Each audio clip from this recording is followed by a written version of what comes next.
I am never ready. It has been a week, man.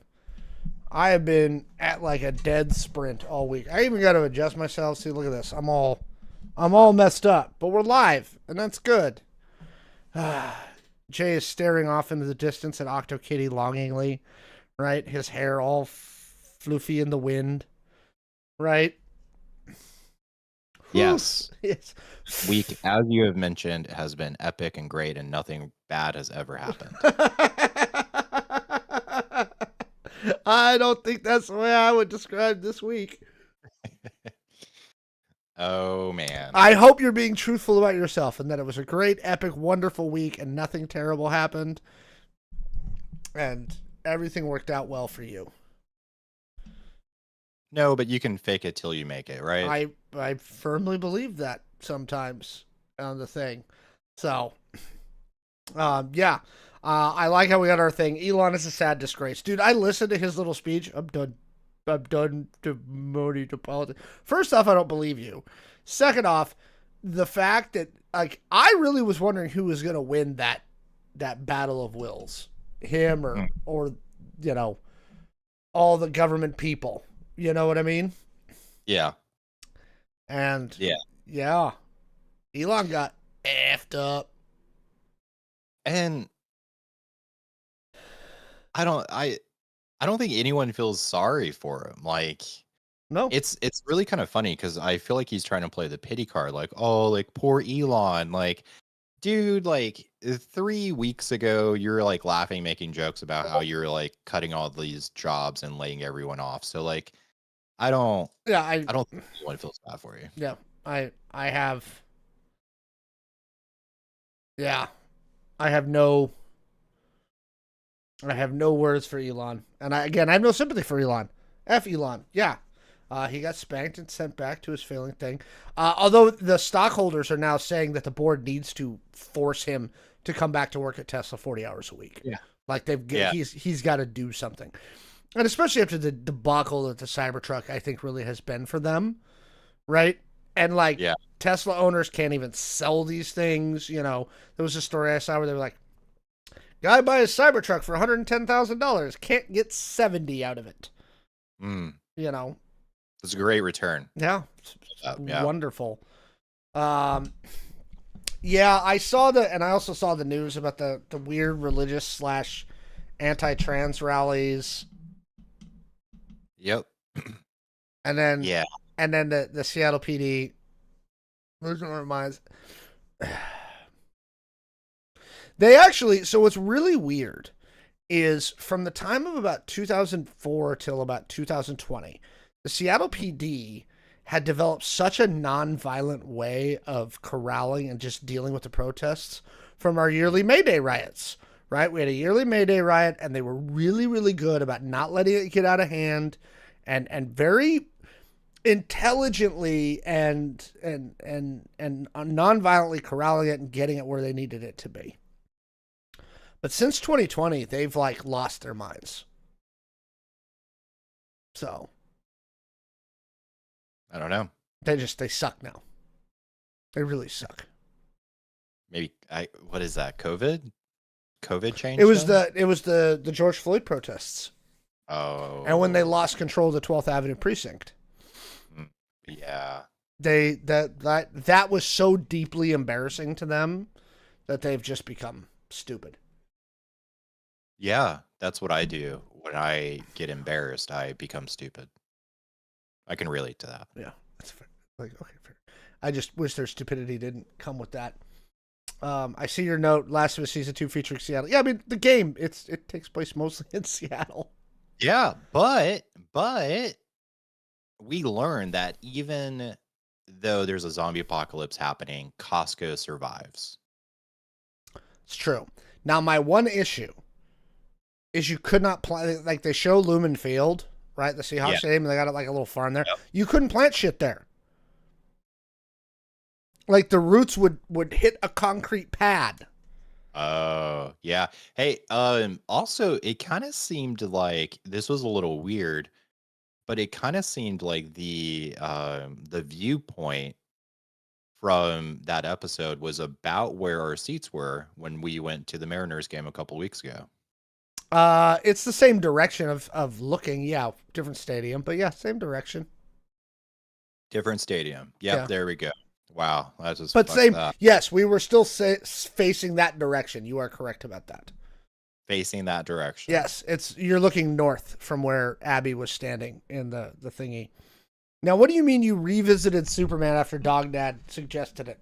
Yeah. So Dog Dad gave me some suggestions on some really epic Superman storylines that I should go read, and maybe it'll change my mind about Superman. So I went out and I bought, which one did I get? Which one is this? I don't know if you guys can see this, but Yeah. Oh, magic.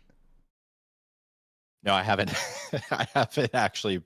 I haven't yet. I haven't yet bought any of the suggestions, Dog Dad. But I am going to. I'm going to. I'm going to read one, and then I'm going to let you know how I feel.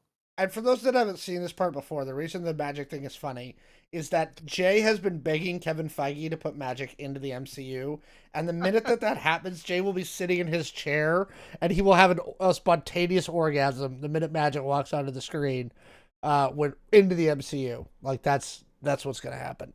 It's So just such a great character. yeah, that's how it's gonna play out. By the way, you're making me sad, Jay. I'm sorry. All right, I think that's enough banter for today. Welcome to the Error Code Show for May 29th, 2025. Your place for news, pop culture, politics, gaming, whatever the hell else we want to talk about.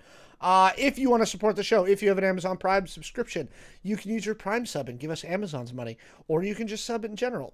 Either way, Prime subs is a quick way to support the channel. We are trying to march to 1,000 subscribers on YouTube. So liking, sharing, subscribing, all that stuff on our YouTube videos. Even if you only stay on the video for like 90 seconds and then hit that like button and like share it to your Facebook, it helps us defeat the algorithm gods. Okay, the AI algorithm must be like watched carefully. Okay. So thank you all for the support you've shown us so far. We tried to do a big promo on last week's social media thingy, and YouTube was like, "That's inappropriate." So, which is the second time YouTube has denied one of our promotions for being deeply inappropriate. And I don't get that. Like I don't get like what makes us so inappropriate. This is like a family friendly Christian show. I just don't get it. Yeah, I mean, who knows? Who knows? All right, Jay. With that, do you want to take us away on our first topic? You're up, buddy. Yay! Okay, so if you have been paying attention to this show, I've mentioned a couple of times that I was unsure how I felt about the Lilo and Stitch movie. I really wanted it to stay as a cartoon. Um, I don't really like all the live action remakes. Totally get it. Yes, you're going to bring in like the new generation of kids. You're going to bring in like the parents that now have kids that like the original movie that are going to take their kids to see Lilo. I get like why it makes sense from like a marketing standpoint. Yes, but personally, stay away from my cartoons. I did go see it over the Memorial Day weekend, and I was not the only person. In fact, AMC stock soared 24% Tuesday after AMC announced a record weekend um, due to Lilo and Stitch. And aside from this, if you do look at how AMC has been trending over the past month, there is a really nice upward trend, but it did spike 24% after they made the announcement of their record weekend. But going back to the movie, Lilo and Stitch, there was some good things and some bad things. It was overall a really great movie. I laughed. I tried not to cry. I enjoyed it. But okay. One, if you watch the cartoon, Lilo is kind of a chunky character, right? She's not skinny. Movie, she is skinny.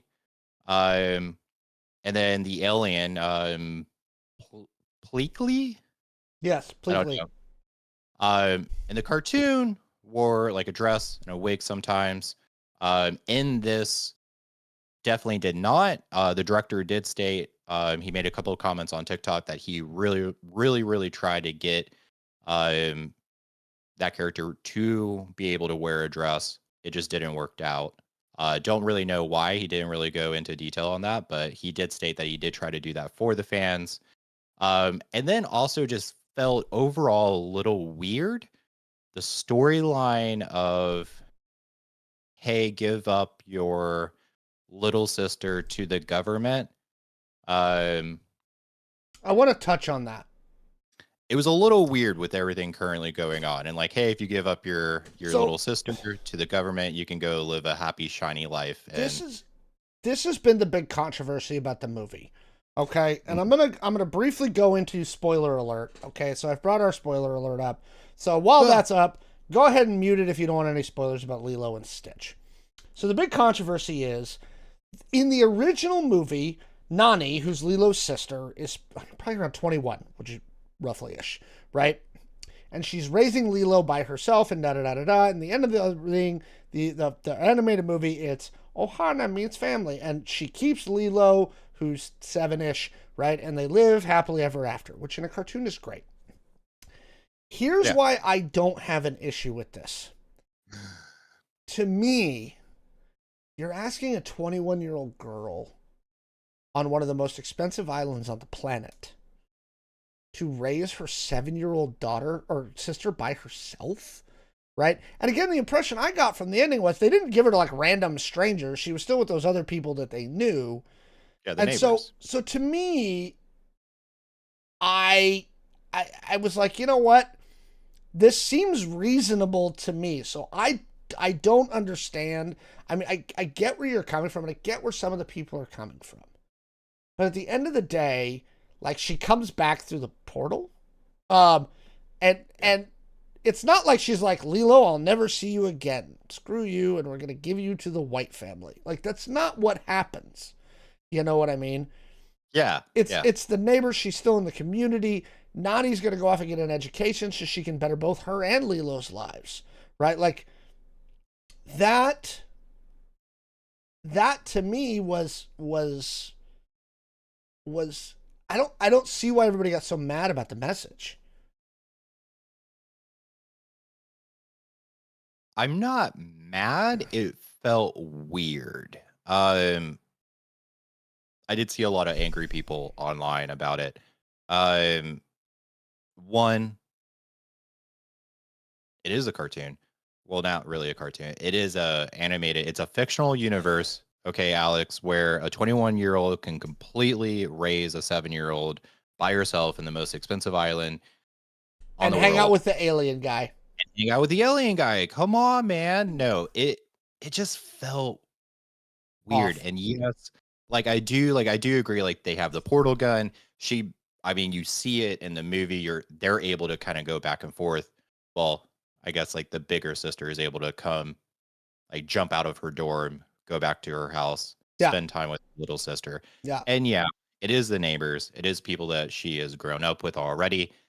It just felt a little awkward to So me. yeah, and I can understand that. So kind of coming back to our original topic, right? AMC stock jumped crazy week, and we've been kind of waiting for a good weekend at the movies. But I want to point out, it wasn't just Lilo and Stitch. Oh, it was Mission 100%, Impossible: Final Reckoning still did an $80 million open, which I also saw. right? Final Destination: Bloodlines did 24 million with both of those movies in the theater. And Thunderbolts did 12 million and Sinners did 10 million with those movies in the theater. This was just a banger weekend for the movie theaters, right? And I think they needed this, right? Like desperately after some kind of disappointing stuff. What did you think of Mission Impossible, the final reckoning? Dear God, did you see it? No, I don't watch Tom Cruise movies. Oh, wow. Damn. That's I I mean, I get it. I've You made don't want to. one I've made one exception in the last 15 years, and that's it. That's my one. Is that Top Gun? Top Gun. That's fair. Um You know, one, it recapped all the movies. All the movies led to this one movie. Um, there was the famous Tom Cruise running. Um, it was long. It felt long. And whenever I feel like a movie is long in the movie theater, then I'm like, you're kind of like going down on my ratings. I mean, it was okay. It was a movie. There were some funny parts to it, but overall, it's just like, okay, I get it. You know, honestly, like I want to see like a movie where Tom Cruise fails. Like they fail their mission, fucking, I don't know. Yeah, I Half the world blows up at this point. yeah, I get it. Um, I get it. Yeah, I said I wasn't a big fan, but yeah, like I said it's a banger weekend for the movie theaters, and they need this. And we're getting into a good summer movie season. You know, Lilo and Stitch is going to do really well this weekend. Mission Impossible do this well this weekend, and Karate Kid Legends is coming out, and I am super stoked for that. And I don't care what the critics say. I'm gonna go watch Ralph Macchio and Jackie Chan fight fools because I want to see Ralph Macchio and Jackie Chan fight some fools because that will make me happy. Doing it. Yeah. Um, but yeah, Lilo and Stitch made movie history. The largest Monday in the history of movies. What was that? $37 million on Yeah. a Monday. They're at 421 million worldwide right now. Right? 120 million. I thought I read like 2 billion. No, So I think they're projecting possible. But just to give you an idea, the original Lilo and Stitch, right?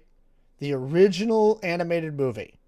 How much do you think it made? Don't look it up. How much do you think it made in its entire theatrical run in 2002? all right, it's 2002. Mm-hmm. So that's back when you can get a gallon of gas for 25 cents. You could not, but go ahead. I'm gonna say out of the whole thing, Worldwide box office in 2002. box office worldwide, I'm gonna go kind of low here. I'm gonna say like 80 million. No, it did much more than that. Okay. In its entire theatrical run, not its opening weekend, its entire theatrical run, it did $273.1 million. Right? Wow. To put that in perspective, in its first week, the new Lilo and Stitch has made $421 million in a week. Which, so in a this week. This is why I say, like, I think so. Disney is sitting on a really, really, really good business plan of you wait until the people that love the original cartoon are old enough to have kids that you can take them to the movie theater, and then you remake it live action. They're going to make a killing, and they are sitting on a gold mine here. I get it from a business point of view, but I'm like, fuck, like, please stop making live action. Just leave my cartoons alone. I'm still gonna go see it. I'm still probably gonna like it, but I'm like, originally I'm gonna be like, just leave my cartoons alone, man. Yeah, no, I mean, I'm with you there. Somebody asked what it is adjusted for inflation. Give me a couple of seconds. 273, 123, 123. If we adjust that 273, oh, it won't even do it. I could probably just do it this way. Hang on. 273. We'll just add the 6 zeros. 494 million would be the adjusted for inflation number there, chat. So even if you adjust for inflation, Lilo and Stitch, the live action, has done in a week basically what the movie did in its entire theatrical run back in 2002. There are, and if you listen to my boy John Campia, there's a lot of arguments to be made about why we shouldn't use the inflation adjusted number specifically for box office, right? There is an argument to be made about it, and I understand the argument to not do it, but even there, the numbers that Lilo and Stitch are putting up are just insane. This movie's going to make $1 billion without breaking a sweat. As of right now, in fact, we can bring this up in the thingy. After its first, we're not even a week into the release. We're basically a week into the release now. Lilo and Stitch is the number 3 box office movie of the year. It's blown past Captain America, it's blown past Thunderbolts, and it's been out for a week. So, Nice. Good job, Disney. Sorry, Minecraft. I know you were really hoping to hold that number 1 spot still, but it's not happening. It's not happening, Minecraft movie. I'm very sorry. What did you guys think? What did you think of the crazy box office weekend we just had? Oh my gosh. What a crazy box office weekend. Good for AMC, good for Regal, and all that. Let us know down in the comments below. How many Disney movies are on the list right now for this year worldwide? Disney currently holds 3 of the top 5 and 4 of the top 10. So, you know, yeah, they're making, and this happened last year too. If you look at last year's box office, we'll go to 2024. Number 1, Disney. Number 2, Disney. Number 3, Disney. Number 4, not Disney. Number 5, not Disney. Number 6, Disney. Number 7, not Disney. Number 8, not Disney. Number 9 might have been. No, actually, Godzilla might have been. Sonic the Hedgehog. I mean, they had 3 of the top 5 movies of the year last year, which combined for well over $3 billion in box office. So if you ever see those YouTube videos where they're like, Disney is dying, Disney is dying, I promise you they are not dying. They're doing just fine. Okay. Yeah. In fact, I think they just bought Elon Musk. They might buy Elon Musk at this point. It wouldn't shock me if Bob Iger was like, fuck it, I'm buying Elon Musk because that guy's an asshole. And just buy Elon and sell him to Tim Cook. Okay? I think I would take the loss on that. Bob, come on. Listen to us. We got ideas here on the Error Code Show. All right. With that, we're going to move on to our next topic tonight. So here we go. We've all been waiting for Winds of Winter and Dream of Spring to round out the Song of Ice and Fire books and really see how the ending varies from the one on the Game of Thrones TV show that was based on George's notes. And everyone, including George, knows that they are way behind schedule. And there has been some possibly fair criticism of George about that fact. So this week on his Nada blog, he had something pretty emotional to say about it. And I'm going to read a couple pieces of this, right? I know, quote, I know, some of you will be pissed off by this, as you are by everything I announce here that is not Westeros or Winds of Winter. You've given up on me or on the book. I will never finish Winds. If I do, I will never finish a dream. If I do, it won't be any good. I had to get some other writer to pinch hit for me. I'm going to die soon anyway because I'm so old. I lost my interest in Ice and Fire decades ago. I don't give a shit about writing any longer. I just sit around and spend my money. You don't care anything but Winds of Winter. You told me so often enough. He says, the thing is, I do care about them. I care about Westeros and Winds as well. The Starks and Lannisters, Targaryens, Tyrion and Asha, Dany and Daenerys, the dragons and direwolves. I care about them all. Yeah. He kind of hit back on everybody this week. Like, I think he's getting a little tired of it. I'm just like surprised that this is in response to our episode. So, well, first off, I want to know what you think about what George said here. Like, do you think that his kind of pushback is fair, or do you think he's being a little whiny? I find it pretty hilarious.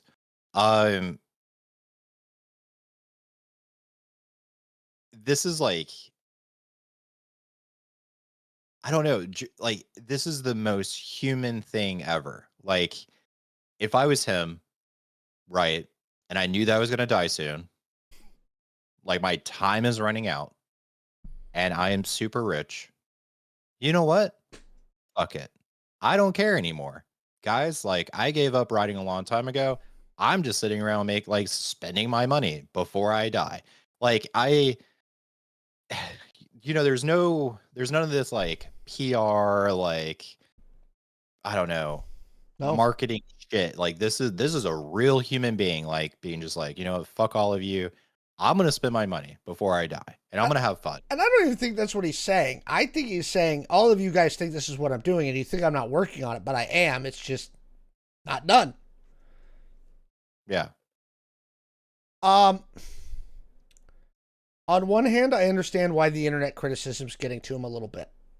I get it. I understand it. I empathize. And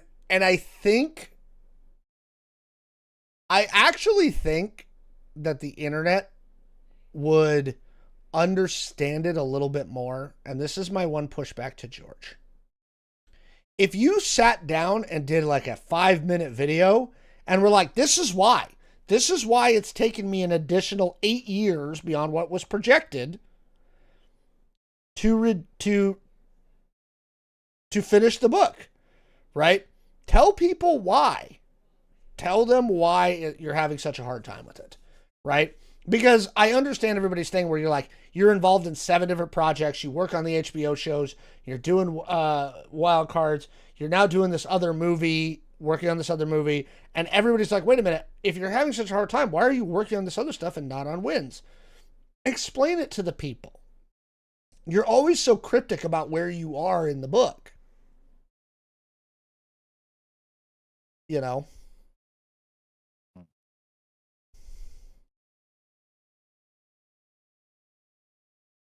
Yeah, but then again, sometimes very artistic people are just a little odd, right? What makes sense to you and I, That's or fair. it's not going to make sense to him.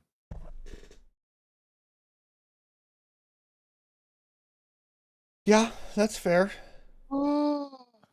Cheat views on. Oh yeah, there we go. Thanks, cheap viewers on Streamaboo. No, I'm that's not happening. That's not what we do gonna here. click on it. I'm gonna get you. I'm gonna click on it. Kill it. Kill it. He works on a bunch of different projects. You can Google all the projects he's working on. Wild Cards is a big thing. It's a book series he edits. There's another movie. He works on a lot of different things. Again, I understand his frustration with the internet coming after him, but yeah. Click the link, get the viruses. Yeah. All right, everybody. Let us know what you think. Do you think George is being whiny? Do you think he has a point? Let us know down in the comments below. George. Oh, and now we're going to talk about one of Jay's favorite places in the world. My hometown of Your Florida. home state. So take us away, Jay. All right, Florida. Here we go. All right, so I don't know. Florida politicians lied recently. That shouldn't come to any fucking surprise. So they stated they are totally ready for hurricane season. There's no fucking such thing. That does not fucking exist. With or without FEMA's help. Love the confidence, Florida. Keep going. Little engine that could. The Trump administration has done everything short of shutting down FEMA outright, and has completely pretty much hurt a lot of agencies' ability to render aid, including FEMA. However, the great Governor DeSantis said on the core prep response and then stabilize and get people back to normal. Just know that we've never relied on FEMA. Lie. For any of that here in the great state of the beautiful, best state in the world, Florida. Okay, I added some words there. That wasn't a direct quote. But no, this is such shit and this is such bullshit. One, you can't ever be completely fucking prepared for hurricane season. It doesn't fucking exist because when you get a large storm, it's going to cause billions of dollars of damage that no one can be prepared for. Period. Second, stating that you've never relied on FEMA, also a lie. FEMA comes in and offers so much aid to the people that, so like for instance, like FEMA came to our door in Florida after Hurricane Michael, Category 5 that hit us, and offered relief and offered aid. That was like the only, except for like the National Guard, right? That was like the only governmental presence like I saw, like, I don't know, offering relief or offering aid in the state of Florida. Like maybe it was somewhere, but no. FEMA does a lot after hurricanes. And yeah, I don't know. I don't know why we're surprised. Florida, especially DeSantis, is just down there just making shit up, lying about shit. And then add to this that a bunch of insurers have left Florida. Yeah. So they've just been like, we're not insuring you in Florida anymore. We're done. State Farm, Allstate. I'm trying to find the list of all the ones that have left Florida. They're like, we're done. We give up. And like, to kind of paint this into perspective, when Hurricane Michael came through, the insurance companies that did insure a lot of houses went out of business because you're just shelling out billions of dollars. Yeah, I don't know. There's a lot of laws when it comes to like rebuilding your house after a hurricane. So in a lot of cases, what'll happen is you might buy a house from the 80s, a brick house, very solid, from the 80s. Sure. Very cheap. Very cheap. Very, very cheap. Guys, if you're in the Seattle area, this is going to blow your mind. Like, you can go and you can buy a house for about $150,000, 3-bed, 2-bath, 1,600 square foot on a third of an acre of land, a very desirable neighborhood, less than a mile from the beach. Boom. But the issue is, after a hurricane, if you have damage to your 1980 whatever house, by state law, the insurance company has to bring you up to current day code. So if your windows, I know this from experience, if you live less than a mile from the beach and you have a 1980s house, you don't have to have hurricane-proof windows. Sounds stupid, I know, but they're expensive. But you don't have to bring that up to code yourself. But if a hurricane hits your house and knocks out your windows, the insurance company has to bring you up to current day code and has to get you the hurricane windows. So it's not just simply like fixing your house, it's bringing it up to current day code. And yeah, it just sinks insurance companies. So Florida, it's a hot mess. I don't know. That's my rant. What do you have to say? Again, to me, the part that jumped out at me, because hurricane season happens every year. Sometimes you get lucky and all the hurricanes kind of like dodge, right? I know we have years where not much hits, right? Yeah. But the intensity and frequency of these storms is increasing. This is not a subject up for debate. We know this.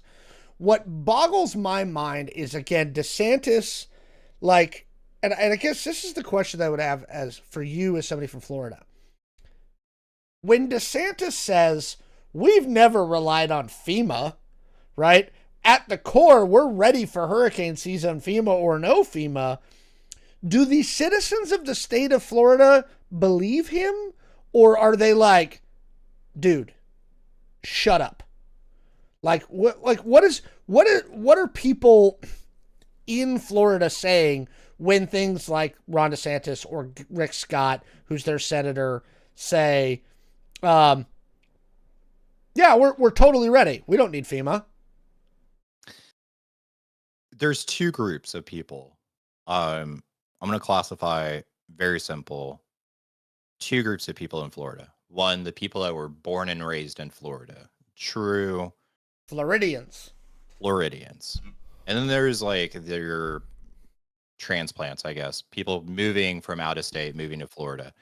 If you were born and raised in Florida, hurricanes are like a way of life. You understand that the ocean or the Gulf of Mexico, it is something that needs to be respected.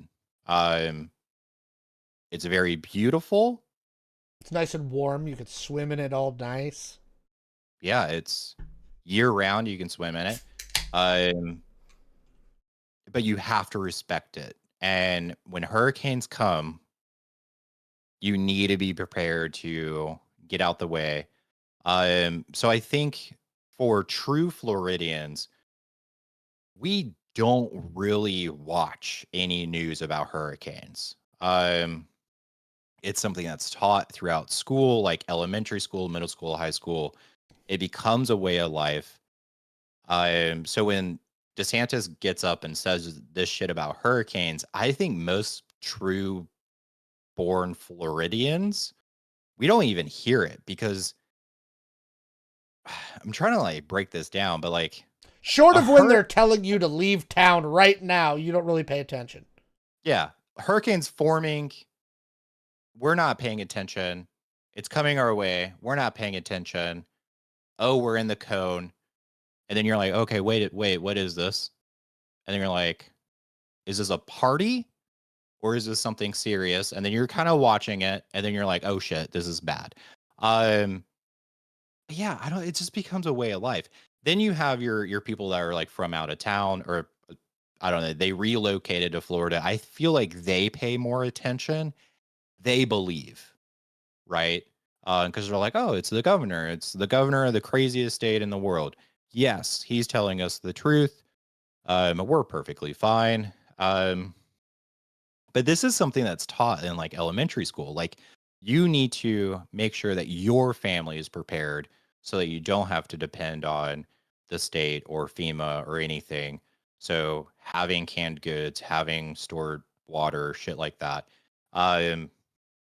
You try to be as self-reliant as possible in case a hurricane does hit. But yeah, I would say like, I don't know, naturally born Floridians probably don't even know this was a fucking story. I hate to say it, but and this is where I want to come back to, because we have disasters here, we have volcanoes and earthquakes. Ours are less frequent, although they can be just as, if not more, crazy damaging, right? There is no state that can handle this level of disaster. It just can't. It just can't. Yeah. Okay? This is why we have federal response authorities. We've learned this the hard way. I remember, what was it, Andrew back in the 90s? And the absolute nightmare that put Florida through, right? And how ill-prepared everybody was for it. And it's one of the reasons we have things like FEMA. Because again, is FEMA perfect? No. Do they need reform? Yes. Could they be doing things better? Absolutely. But is chopping FEMA off at the knees the solution? Probably not. I honestly do wish luck to Florida this hurricane season.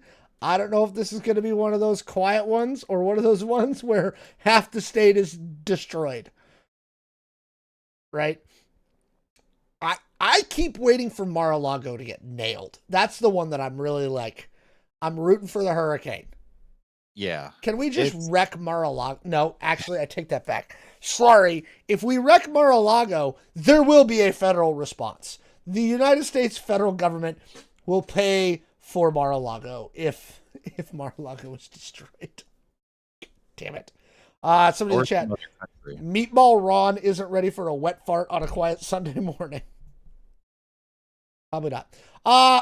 Anyway, any Florida watchers out this, let us know what you think down in the comments below. I'm about midway through the show right now, so I'm going to throw this out there. Let me double check our Discord. I didn't see any in the Discord ahead of time, but if you have any topic suggestions, throw them there in the chat. We will try and get to them later on in the show. We might even throw it into a little quick topics thingy going on here. Chat, and actually the person who's talking in the YouTube chat right now is a meteorologist. Oh, Nice.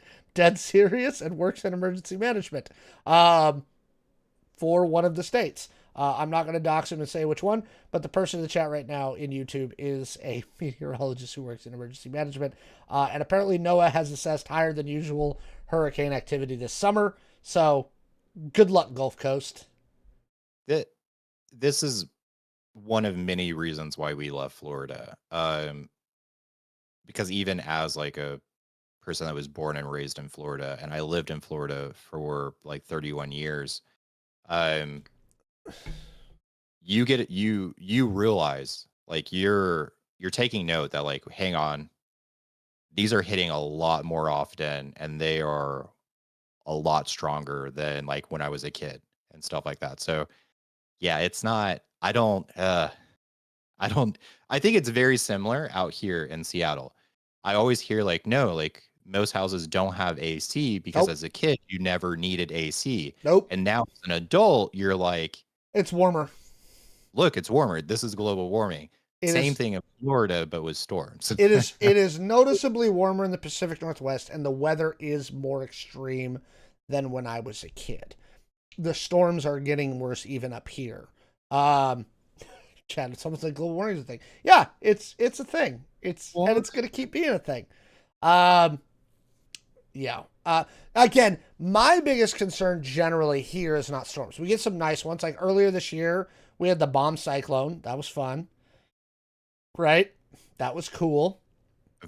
By the way, I've never heard of that term before until I came here. Until you came here. And then there's like, oh, that's a bomb cyclone. So we get cool things like bomb cyclones and stuff like that.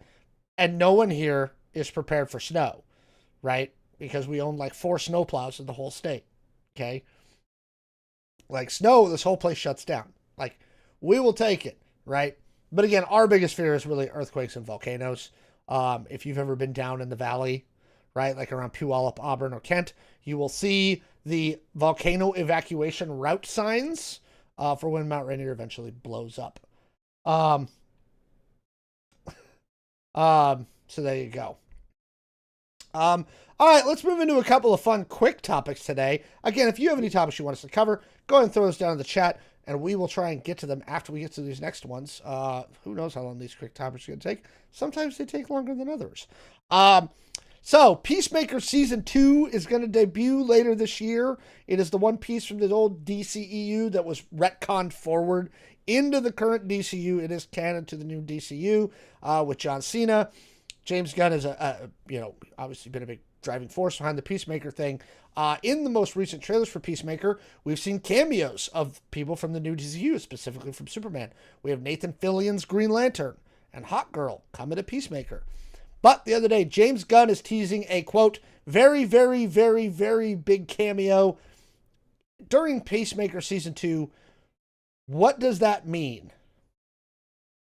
What do you think? What's your bet? We already know Green Lantern's in there. We know Hawkgirl's in there. So if that's not what it is, who is it? So I'm assuming another Justice League member.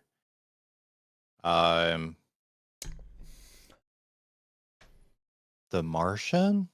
Martian Manhunter? Yeah. I like that one. I think that's like, but I don't think that's very, very, very big, because that's kind of a deep cut for True. DC. I don't think it's going to be like Batman or the Flash. See, this is the one where I was trying to like very, very, very, very big to me says one of the Holy Trinity, right? Batman, Superman, Wonder Woman. I don't think it's Superman because we already know about Superman. Like Batman, Wonder Woman, The Flash. But would you want to premiere them on a television show? See, that's my thing. No. So I don't that's why like I say like I don't think it's any of them. I get it, like big, big, big. Yeah. Ooh. Physically big. It's Darkseid. Oh God. I don't know. Dang. Who do you think it's going to be? I'll be honest. Like my immediate reaction is Batman, right? We know who Superman is.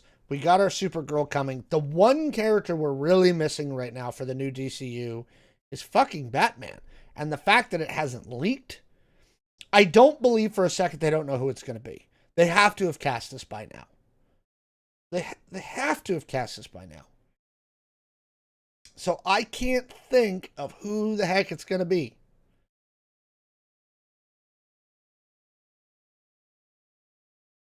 I don't know. Stephen Amell returning as the Green Arrow. Dude. Dave's face. That was great. What? I would love that. I would be ecstatic. I'm a huge Stephen Amell fan. I was a huge Arrow fan until I don't know, season 4 or something, and I was like, this is getting a little out of control. Yeah, somewhere around 4 or 5 it started to go off the rails a little bit. We already know who it could be Lex Luthor. Nick Holt as Lex Luthor would be a good cameo. Fuck Green Batman. I like Green Arrow. It could be the Flash. We haven't heard anything about the Flash yet. I don't know. I don't. Yeah, and I mean Stephen Amell's his schedule cleared up. Suits LA got canceled. It's done. But he still is the Heels still going on? Like, are they doing season 3 of Heels? I have no idea. That was his only other thing. Yeah.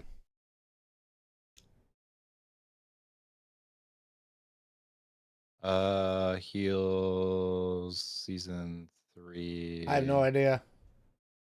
Post era Miller Flash. I mean Ezra Miller's not going to be the Flash anymore. We know that. I don't know who they're going to get for the Flash. I also don't know how much. I don't know how much stock they put into putting the Flash into the DCU yet. Right? I like the Flash. I love the character. But I don't know. Again, I don't know how much stock they're going to put into it. I don't think it's high on his list right now. I don't know. Chat, comments. Let us know who you think is the big cameo. All right, next one. DC and Marvel Comics are doing a Batman and Deadpool crossover comic book, and I don't know how to feel about this. What do you think here? I'm excited. I don't know. I always enjoy the crossovers. I enjoy crossovers. This is just a weird one to me. Just tonally. I'm like, Batman, Deadpool. That's why it's so great. You have the merc with a mouth against like the guy that doesn't want to fucking talk, and when he does, it's rarely anything positive. It's Grant Morrison is the writer, Dan Mora's the artist.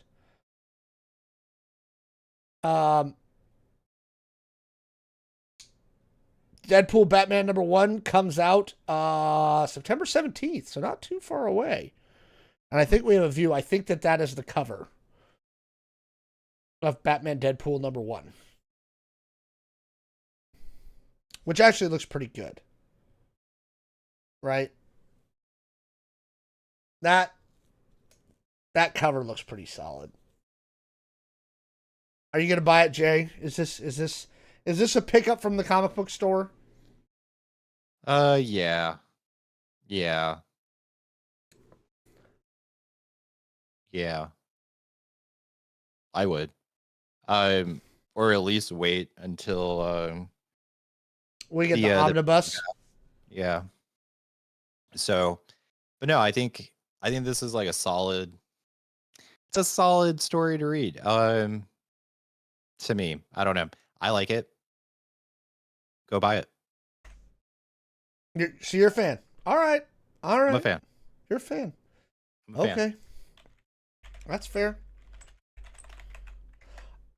Excuse me. Oof. Um, yeah, that's pretty much all our stuff. Booster Gold. Well, Somebody thinks that the cameo is going to be Booster Gold. Um, that's not a bad idea. And just cheeky enough to be James Gunn. Like, I could see that happening. Um, the closest comic book store to my house that I go to is Phantom Zone at the Alderwood Mall. That's something that's what my comic book store is. Um, I did love Fantagraphics down in Georgetown when I used to live there. On that side, there's the Fantagraphics bookstore down in Georgetown, and it's really really cool, and you should check it out. yeah. But yeah, Phantom Zone is the one I go to the most. What about you, Jay? So the one that I go to and the one that I have like subscriptions through are that's Sir Longbuck's House of Comics and Geekery. Um it's Where's that at? small. So that's in Woodinville. Oh, I might have to go take a look at that just to see it. Sir It's really Longbucks? yeah, it has a really cool name. It's really small. There's nothing like very special about it. They don't sell anything. It's just comic books. You just walk in. I don't know, walk in, walk out. The thing that I really like about it is that it's in the same little like area as the Woodinville Cafe. So I'll go put my name on the waiting list for the Woodinville Cafe and then walk over to the comic book store, buy some comics, and then go back and then have brunch over the weekend. I do want to give a special shout out to Arcane Comics and More. Back when I owned my game store, we had like a running kind of like dialogue, like support each other kind of situation with Arcane Comics and More down on 99.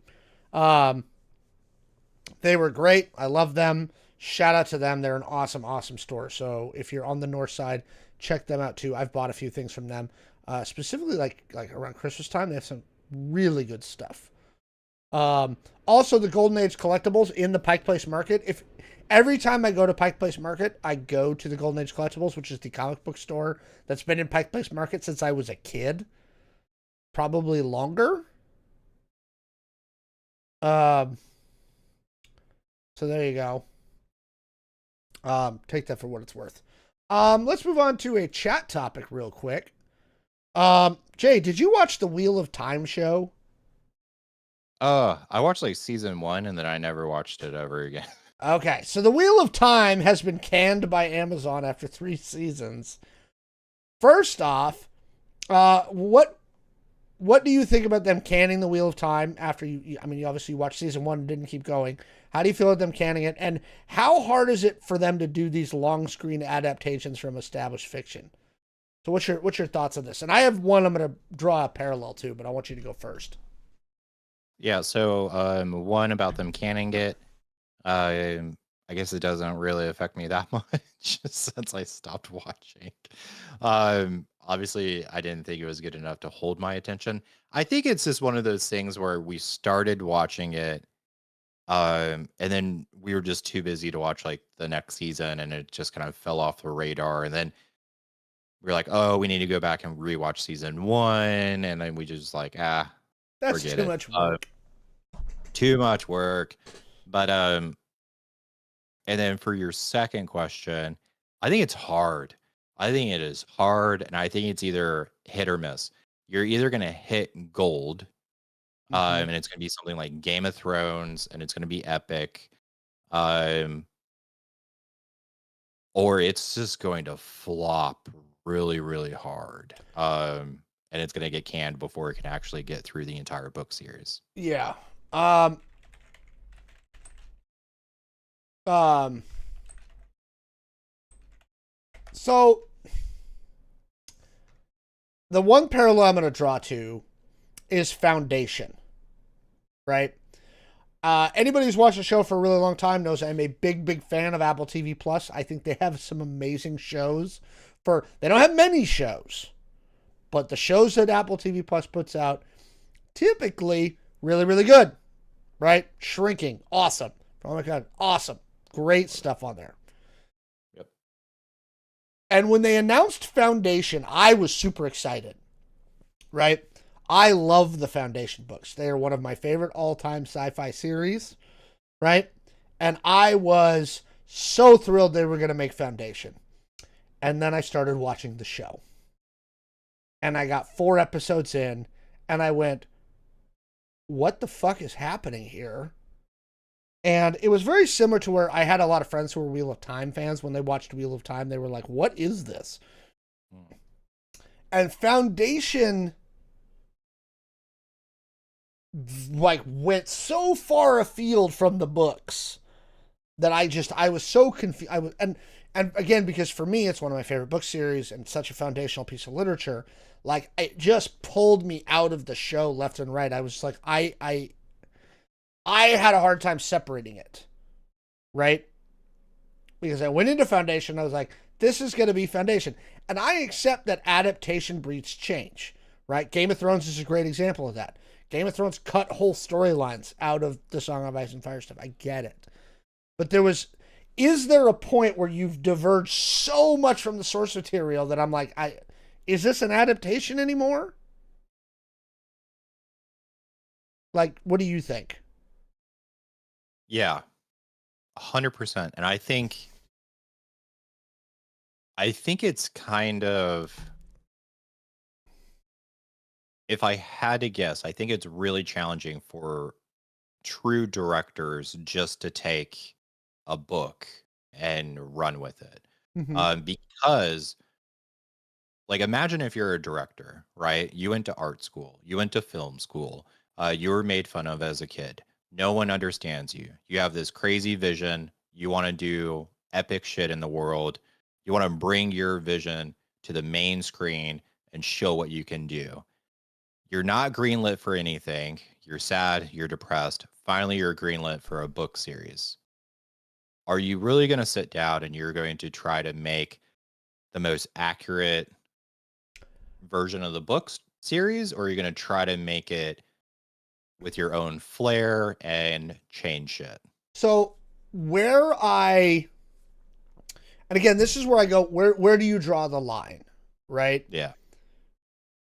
I understand changing things, right? And I do think that the director has a right to kind of put their stamp on it because it's their interpretation. I agree with that. But at what point do you betray the source? And I'm going to turn on my spoiler button. So here's the spoiler button for Foundation, right? Because I got a couple of people in the chat going, I watched Foundation and enjoyed it. And somebody else saying, Foundation is damn good. So I will tell you the moment that made me leave Foundation, chat, is when Rach kills Harry, right? Like, when that happened, Harry's son stabs him. And I went, what? What? Right? And the best way I can, like, explain what that, like, an equivalent to that would be like if somebody did a remake of Karate Kid, right? And Daniel LaRusso killed Mr. Miyagi. Like, that's the equivalent. Like, I literally looked at it and I was like, I don't get it. What are you doing? And then they cut out Rachel's daughter, who is critical to the overall story.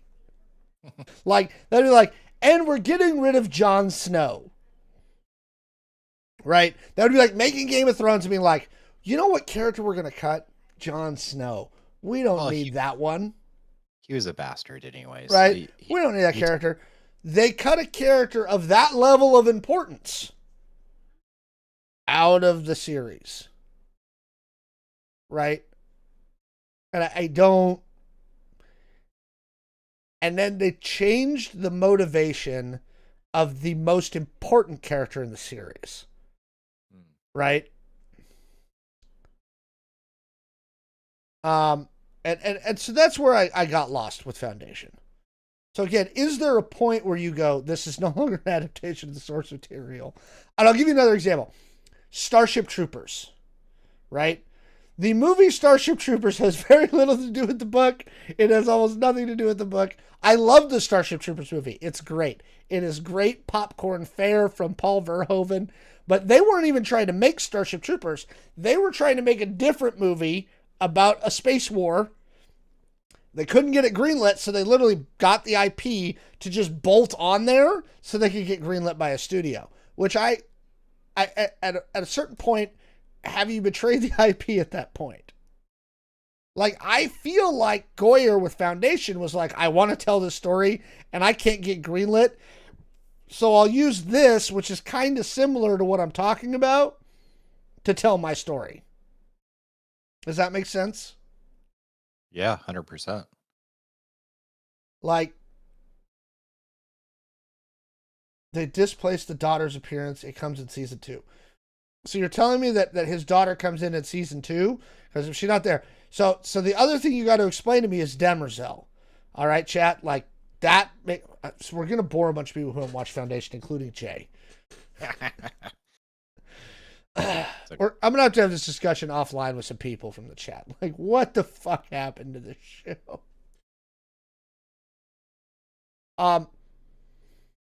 Which, has there ever been an adaptation that you looked at and you were just like, it was something you loved and they tried to adapt it and you went, I don't know what the hell's happening here? Not to that level, but I was very disappointed. We covered this in last week's episode. I was very disappointed in Ender's Game. Ender's Game was one of my favorite books. Yeah. Okay. Yeah, we talked about this a little bit about this last week. Yeah, and that one I was really sad about. Let me think. Other ones.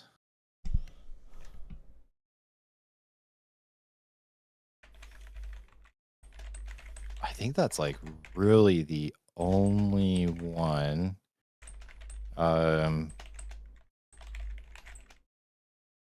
Yeah, I mean, except for like Harry Potter books, like movies cutting out like some of my favorite parts of the books, but like that's not really a big deal. I still love the movie, so it was fine. By the way, did you see that we have our cast? Oh shit, no. Oh, okay. Oh, we have our children. You didn't hear about this? Oh, wow. What? Why are we not covering that? I forgot. I forget about Harry Potter. Harry Potter is born again. Harry Potter is born again. We will bring it up in the browser view right now. There we go. We have our 3 children. We have a Harry, a Ron, and a Hermione, right, that have been cast for the new Harry Potter TV series. There they are, ladies and gentlemen. We have Harry, Ron, and Hermione. So they are Dominic McLaughlin in the role of Harry, Arabella Stanton as Hermione Granger, and Alistair Stout as Ron Weasley, right? Just, again, first glance visually, what's your thoughts, Jay? I think Ron is spot on. I think Harry looks pretty close. But brown-haired white guy is not hard to hit. Yeah, fair. Brown-haired white British child. Done. Done. Easy. Yeah. So the real thing is, one, like we mentioned before, can we get emotionally attached to these children? Number one. Number two, are these children prepared to dedicate the next 10 years of their lives to this adventure? Okay. So on that, and again, I don't know why I forgot about it. I literally forgot about it until just now, but I will cover this. So that little girl who you see playing Hermione right there, she was the lead in the West End production of Matilda for 2 years, right? And for those that don't know, London's version of Broadway is the West End. It's a huge deal to be in a West End production and to lead a West End production as like an 8-year-old. You got some chops. Um, um, so there you go. The other two relative newcomers, the guy who's played Harry, he's got something that's about to come out that he'd already filmed. But yeah, they basically got brand new kids, except for her, to play the children. Chat saying, I hope they're protected. I agree. This is a thing. And Warner Brothers is just like they did when they made the movies.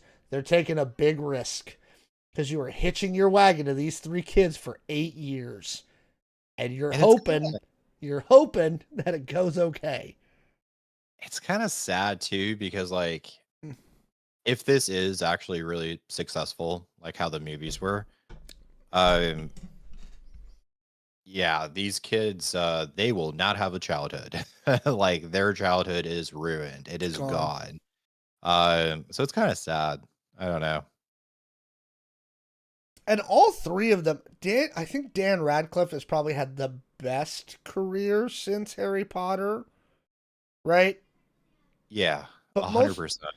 And mostly because he has the money to just do the shit that he finds entertaining. Like his turn is Weird Al. Yeah. And I think like Emma Watson also has had a really good career, not in movies. I was going to say, not in movies. She's gone off and done her like own thing that she is very passionate about. But yeah, one of my favorite kind of, I don't know, Daniel Radcliffe stories that I heard was he was being like bombarded all the time by paparazzi until he realized a simple way to get rid of them. And you know how he did it? Be boring? In a way, yeah. He realized that if he wore the same clothes every single day, they would not take photos of him, because when the paparazzi would try to sell the photos, the people buying the photos would be like, no, this is old. Like, this is what he was wearing like a month ago. And they couldn't sell the photos because he was just wearing the same outfit every single day. I know he's a big Lego junkie. I saw an interview with him where he's like, is he? Yeah, he's a crazy Lego junkie. Like he builds all kinds of Lego. Nice. So yeah, good luck, Warner Brothers. Like I said, I hope it works out for you. Again, much like when you made the movies, you're hitching your wagon to these kids for 8 years. You know, and if little Ron there develops a bad coke habit at 16, you're in deep trouble. Okay, like there you go. So, but yes, we do have our Harry Potter. I think that pretty much rounds it out. I'm really curious whether this adaptation is going to go anywhere and how well it's going to do. This one really makes me wonder. Yeah.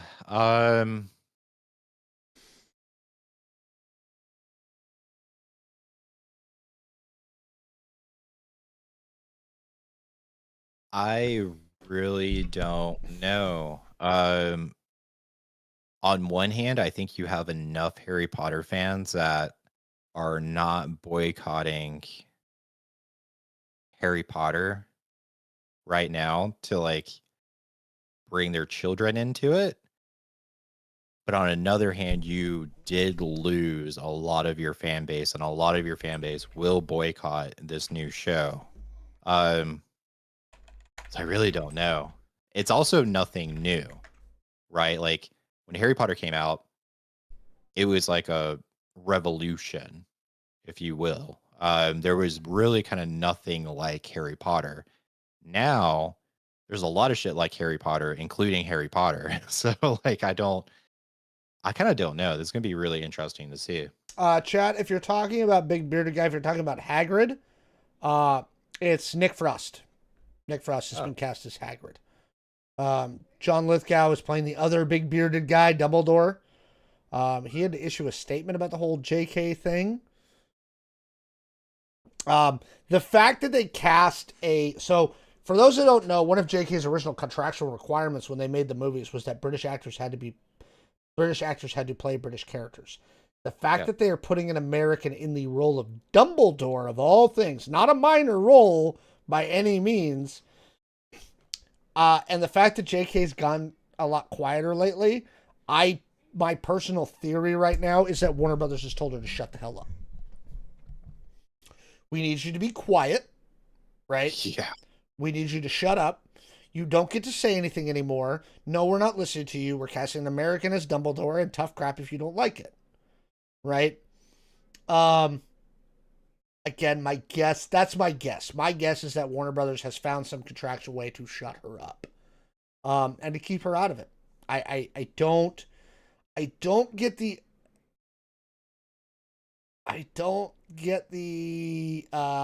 impression that she's very involved, and definitely not as involved as she was when they made the movies. And she fucking shouldn't be. I did see that there is a stand-up bit about Harry Potter being a Star Wars ripoff. I've seen that stand-up bit, and it's pretty funny. I like that stand-up bit. And it kind of is.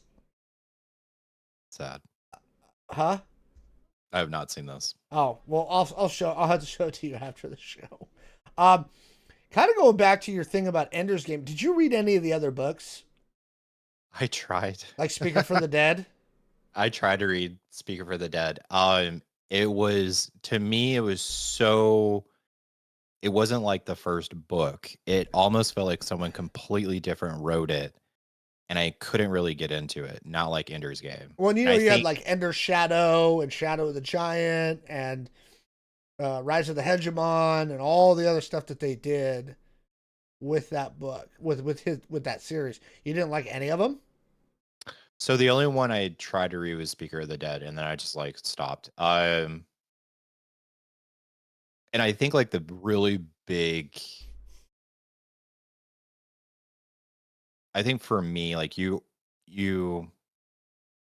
at least for like Speaker of the Dead, the big, like, I don't know, the twist, if you will, the crazy thing that happened in an Ender's Game, like you already, like it came out, right? Like what else do you have that's going to be this like crazy twist? Also, like Ender became kind of not a child anymore. Like you didn't really have these children going through like the academy training to kill aliens, playing quote unquote video games that they thought were video games that were really actually them killing an alien species. Anyways, spoiler alert. But yeah, I don't know. Like it just didn't feel the same to me. So are the other like books similar to like the first book? No. They're interesting in that he very much builds up the world. Ender doesn't have much to do with it anymore. Okay. Ender does not have much to do with it anymore. After Speaker of the Dead. And really what he's analyzing is not just what happens with Ender, because obviously in Ender's Game, these child soldiers, it's all these kids that worked with Ender, so Bean and Petra and everybody else that worked with Ender to end the Formic threat.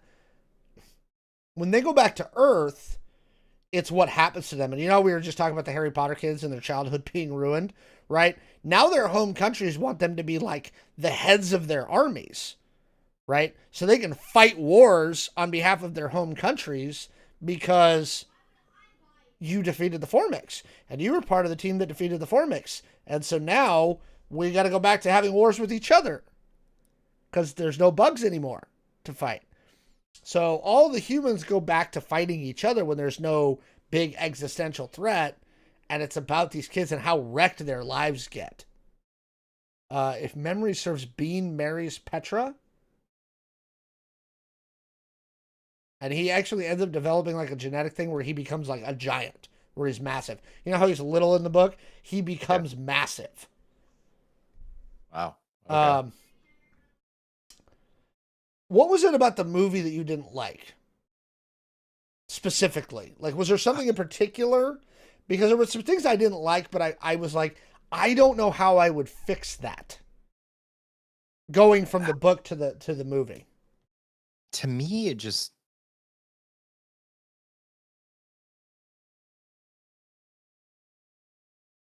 I'm just gonna like make everyone mad. um, to me, it felt We've very had a lot of viewers drop in the last couple of minutes too, but that's okay. We're getting close to the end of the show. perfect. For me, it felt very Lord of the Rings of, and I like Lord of the Rings, Mm-hmm. like Lord of the Rings, but it felt very like walk, walk, walk, walk. Like the movie just felt very much like, and then this happened, and then this happened, and then this happened, and then this happened. And didn't really like I couldn't put my finger on it, but it just wasn't really that interesting. Whereas like when I read the book, it was so interesting to me. Like I couldn't really put the book down. Um, I don't know. And not Lord of the Rings, The Hobbit. The Hobbit to me was very boring. Mm-hmm. So it was just very much like, and then this happened, and then this happened. But yeah. I Okay. don't know. I couldn't put my finger on it. So to respond to somebody in chat, Ender's Game can be a very depressing read. It's pretty dark. It is not pleasant for a lot of the book. It is a great piece of military science fiction. You want to talk about problematic writers? Put Orson Scott Card on that list, right? He's right up there with J.K.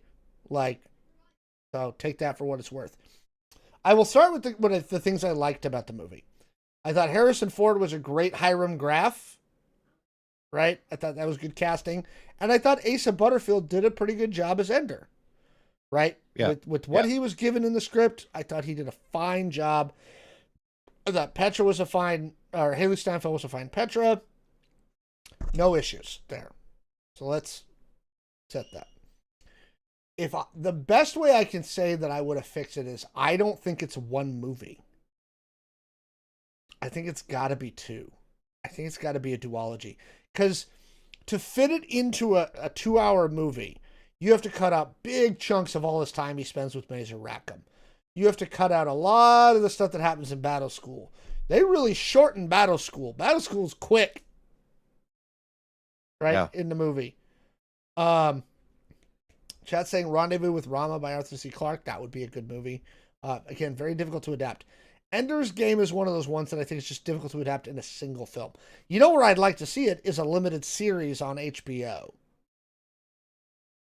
Yeah. Like an 8-episode series on HBO. I think that's probably where I would try and adapt it. I think that would be a lot better. Because, yeah, they just cut so much. And I guess like maybe that's it. Like maybe you never really truly got attached to any of the characters before you see like the horrible truth. Like when you read the book and you find out like this wasn't a game, it is like I don't know, like gut wrenching. You're like, oh god. Now, I will say this: the people who were mad at the movie ending, given the level of adaptation, I was like, why are you mad? That's what's supposed to happen, right? Yeah. The thing that I thought, and this was the thing that I knew was going to be the hardest thing to adapt, was the video game, and figuring out how to explain to the audience at the end of the movie that the entire time the Formics have been trying to talk to Ender. That the Formics have been communicating with Ender this whole fucking time. Yeah. Right? That part was the part where I was like, ooh, this is going to be hard for them to explain. But I did like how they ended the film. Right? Because, again, that's what's supposed to happen. Is Ender realizes what he did was wrong. He's like, okay, I'm going to go find a new homeworld for the Formics. I'm going to fix this. Yeah. That's what I'm gonna do. So, by the way, in case y'all hadn't noticed, I did put the spoiler alert button up. Okay, Well, that's good. that's why I added this to our breakdown, so I could literally just be like, by the way, spoilers. So much easier. Um, yeah. Um, I don't really remember Ender's Game. Should I watch it again? But I said again, if you never read the book, you might like the movie more than Jay did. Yeah, It's I it's don't. it's not a terrible movie. It's It's got a not a great cast. does have a great cast. It's not a terrible movie, but there's like also kind of nothing special Oh, about it. and they had to cut the entire story about Ender's brother and sister, about Yeah, yeah, Aristophanes and like the politics of what they're doing on Earth at the same time. That whole story yeah, gets cut completely out of the book. I mean, out of the movie, it's gone. Which again, I understand. That's why I think it would make an 8 episode like mini series would be great, because then you could put that shit back in. yeah, yeah. You I know. think I think you're 100% right. If it was an 8 episode mini series, it would have been a lot better. You would have got attached. You could have built the world. You could have made those connections, and that way, on the very final episode, you could just freaking wreck it all instead of having this like Batman versus Superman Martha moment, or just Anakin just all of a sudden just killing all the younglings, right? Like, I don't know, just too rushed. Chat saying that they saw it once, but it wasn't memorable. I'm not gonna get into the thing about the Orson Scott Card controversy on the channel today. Um, that's a whole other ball of kittens. It wasn't very memorable, and again, if you don't know anything about it,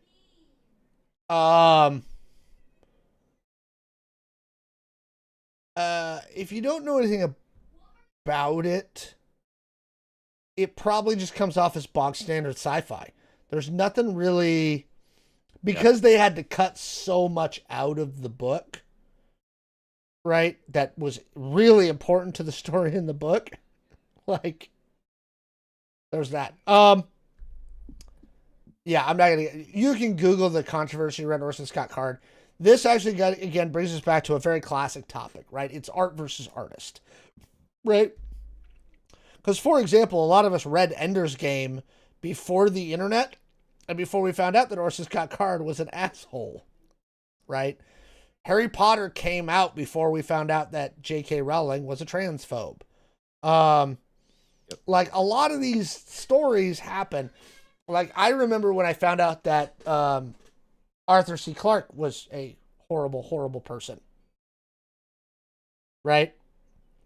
It really upset me because I like so much of I love so much of Arthur C. Clarke's work, and when I found out, it's like, damn it. What is a sci-fi IP you think is worth adapting, Jay? If you had to pick one.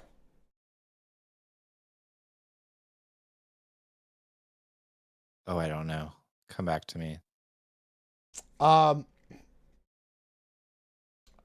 Clark liked children too much. That's all I'm going to say about that. Again, Google. Arthur C. Clarke liked children too much. I'm not going to Google that. I don't want to. I'm not Googling. You can Google Arthur C. Clarke controversy. It came out after he died. What is a sci-fi IP? So normally I would say Asimov's Future History, right? Because Foundation is a cluster, and there's so much more to it, and things like that. If I was going to adapt that, beyond that, one of my favorite Heinlein books is a book called The Muse is a Harsh Mistress, and I think that would make a great miniseries, right? I love it.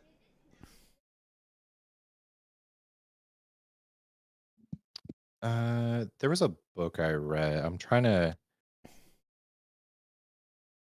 I would love to see a proper adaptation of Starship Troopers, which I hear they're working on. Oh wow. I hear they're working on. In fact, I saw a news story about it. It wasn't enough to do a whole topic um,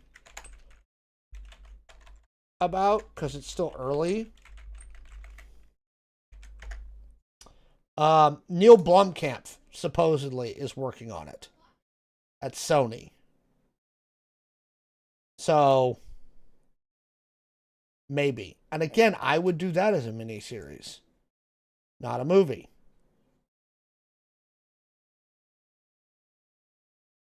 So what'd you come up with, Jay?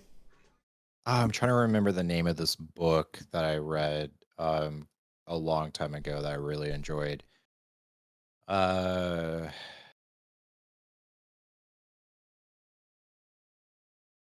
but I'm having a hard time with it. Um,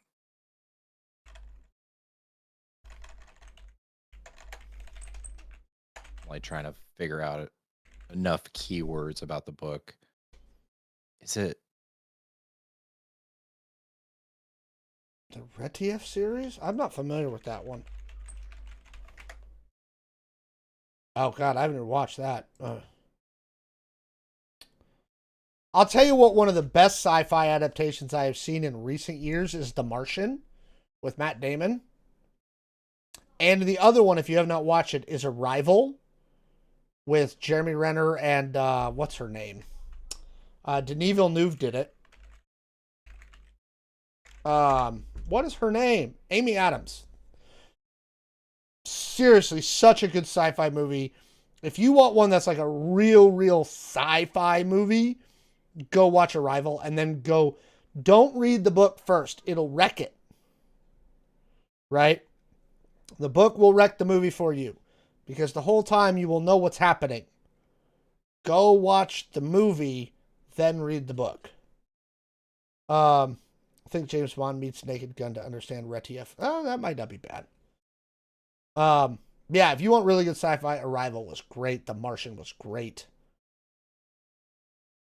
They're actually doing another one now too.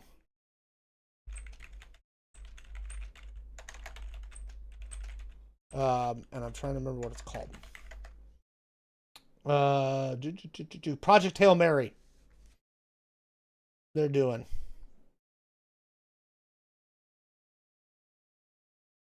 So, did you ever find it, Jay? So there is a book I read a long time ago. I did find it. It's been a really long time since I read this. Okay, everyone. But Red Thunder by John Varley. An unlikely group of 7 suburban misfits band together to construct a spaceship built out of old tanker cars that they called Red Thunder, determined to beat the Chinese in a race to become the first humans to set foot on Mars. I really enjoyed it. It won a Campbell Award. Book 1 of 4, and I only read the first book. I might read this because the comparisons I'm seeing are to Heinlein's Juvenile Sci-Fi, which was always really good. Yeah, I might read this. How was it? Was it good? Pretty fun? I loved it. I read it in, oh God, I think I read it in high school. I forgot how I found this book, but yeah, I read it in high school, loved it. I didn't read, it's book 1 of 4. I didn't read the other 3. But yeah, I remember loving it.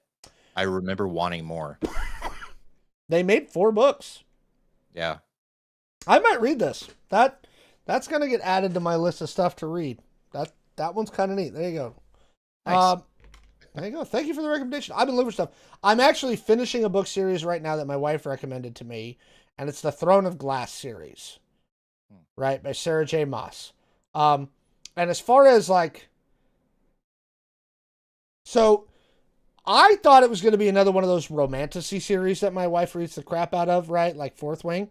It's not. It's not the best fantasy series I've ever read. But I'll be honest, it's pretty good, right? It's It's pretty good. Um, it occasionally reads kind of YA-ish, but not terrible. So not bad. Not bad.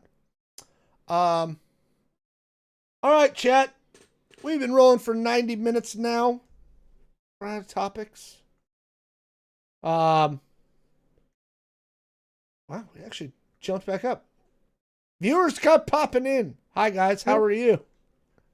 We've been discussing adaptations for the last like 25 minutes, but we're actually, I think, unless Jay has something he wants to add, I think this is the end of the show. All I can say, Starship Troopers. I'm doing my part. I'm doing my part. It's such a funny movie. It's just not the book. I don't know why. Anyway, thank you all for joining us tonight. We'll be back next Thursday night. Same bat time, same bat channel, 8 p.m. Pacific time. Jay, say goodnight to the lovely people. Good night. Bye. Bye, Octo Kitty.